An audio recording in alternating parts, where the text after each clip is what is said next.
వాటిని మీ మూత్రంలో ఒక 3 రోజులు ఉంచి వాటిని తీసి ఒక పొడిలాగా తయారు చేసి వాటిలో మీరు ఎవరైతే వసూలు చేసుకోవాలనుకుంటున్నారో వాళ్ళ చెప్పులకు పూసినా వాళ్ళ బట్టలకు పూసినా లేకపోతే వాళ్ళు తినే ఆహారంలో ఇది కనిపించినా సరే ఎవరైనా సరే మీకు 24 గంటలు 48 గంటల్లో మీకు పూర్తిగా దాసోహం అవడం అనేది జరిగింది.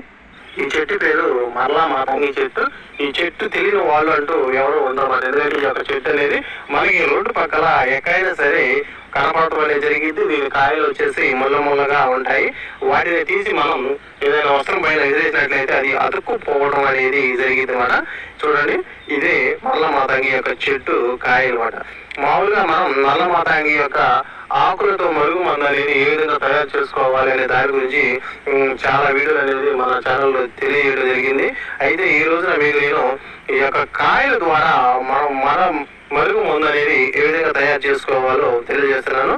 ఈ మల్ల మాతంగి చెట్టు అనేది మరుగు మందుకి చాలా ఉపయోగపడుతుందండి. ఎందుకంటే ఇది చూడడానికి ఇది పిచ్చి చెట్టు లాగా అనిపించింది. రోడ్డు పక్కన గుట్లుగా ఉంటాయి. కానీ ఈ యొక్క చెట్టు ప్రభావం అనేది ఒక వ్యక్తి నుండి ఒక వ్యక్తికి మధ్య కలిపే విపరీతమైన ప్రేమను కలిపిద్దిమాట. అంటే ఒక తెలియని ఒక అయస్కాంతం అయితే ఒక ఇల్లు ముక్క చూస్తే ఏ విధంగా కలుసుకుపోయిద్దో అదే విధంగా ఒక వ్యక్తికి వశపరచడంలో ఇది నెంబర్ 1 పాత్ర పనిచేసింది.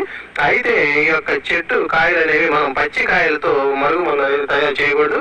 వెండిపోయిన కాయలు అనేవి మనం తెచ్చుకోవాల్సి ఉంటుందన్నమాట. ఆ వెండిపోయిన కాయల్ని మనం తెచ్చుకున్న తర్వాత వాటి ద్వారా ఈ విధంగా ఎండిపోయిన కాయలు అనేవి ఉంటాయి. చూడండి, ఈ కాయలు అనేవి ఈ విధంగా పూర్తిగా ఎండిపోవాలన్నమాట. ఎండిపోయిన తర్వాత వీటిని మనం ఈ యొక్క మూత్రంలో వేసి వీటి ద్వారా మనం మరుగు మందు అనేది ఏ విధంగా తయారు చేయాలో మీకు తెలియజేస్తాను. మీరు ఎవరైతే ఈ యొక్క మరుగు మందు తయారు చేసుకోవాలనుకుంటున్నారో ముందుగా మీరు వెళ్ళిపోయి ఈ యొక్క మల్ల మాతంగి చెట్టు